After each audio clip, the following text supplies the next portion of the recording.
Hey guys, welcome back. I thought I would take a quick detour and show you something that you may or may not know how to do.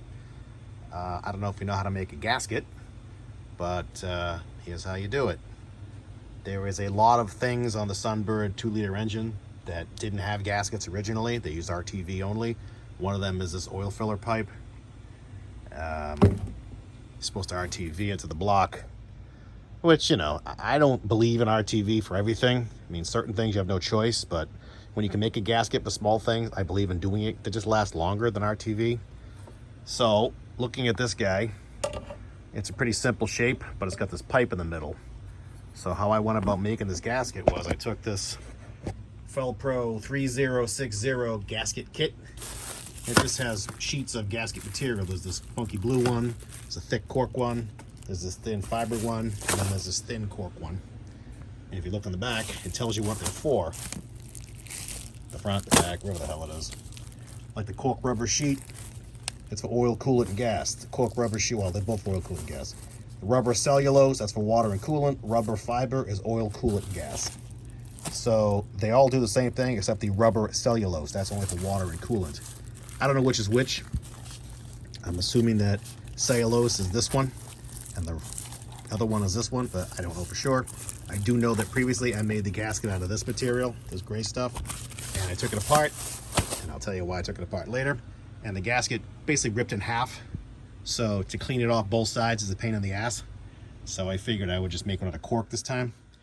So how I went about it was, again, because it has this pipe sticking down the middle where the dipstick tube goes, I took it, and it's hard to do with one hand, but I basically held it up on my sheet, and I kind of approximated where that flat plane, when it gets the flat plane of the gasket, because I don't like wasting material. In fact, you can see where I cut it out right here.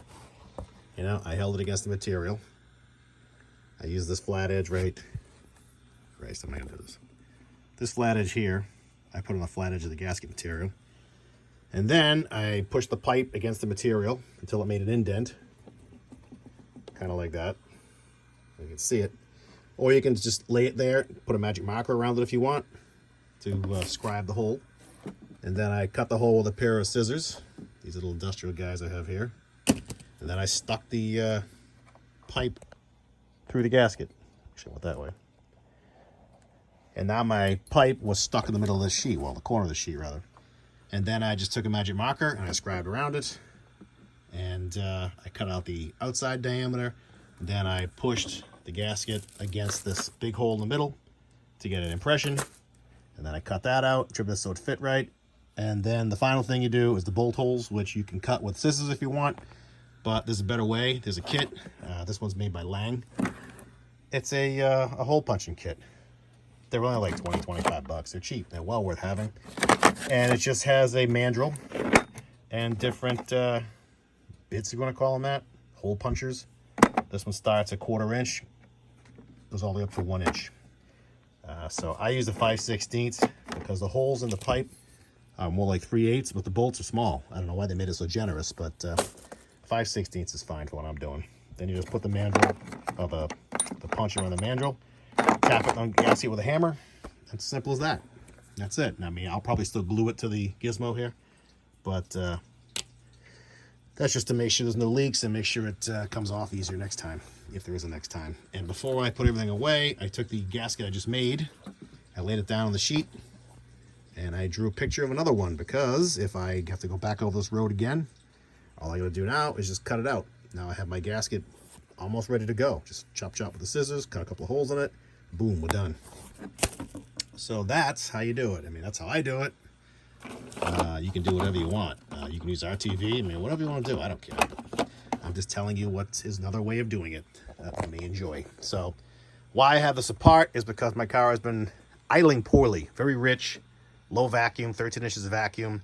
I tried to tune it all out best I could. I could not get it to my satisfaction. So I need to change the cam, unfortunately. I think it's just too big for a computer-controlled car. I broke one of the old cardinal rules that you don't run more than 210 duration at 50, and you don't run less than a 112 or more lobe center. And my cam is 110 center line, And I believe it depends how you do the math. It's a foreign cam, so it doesn't adhere to American standards. American standards are 50 thousandths lift or rise. And foreign cars, foreign camshaft parts are like 37 millimeter. So doing the math, it works out to about 216 degrees at 50 thousandths on American lobe, which is too much. So try as I may, I could not get it right. So I had to go back to a stock cam. Here it is. Just gonna put it all back together again tomorrow and see if this does the trick. So that's where I'm at. Anyway, thanks again for watching. Hope you learned something. Talk to you later.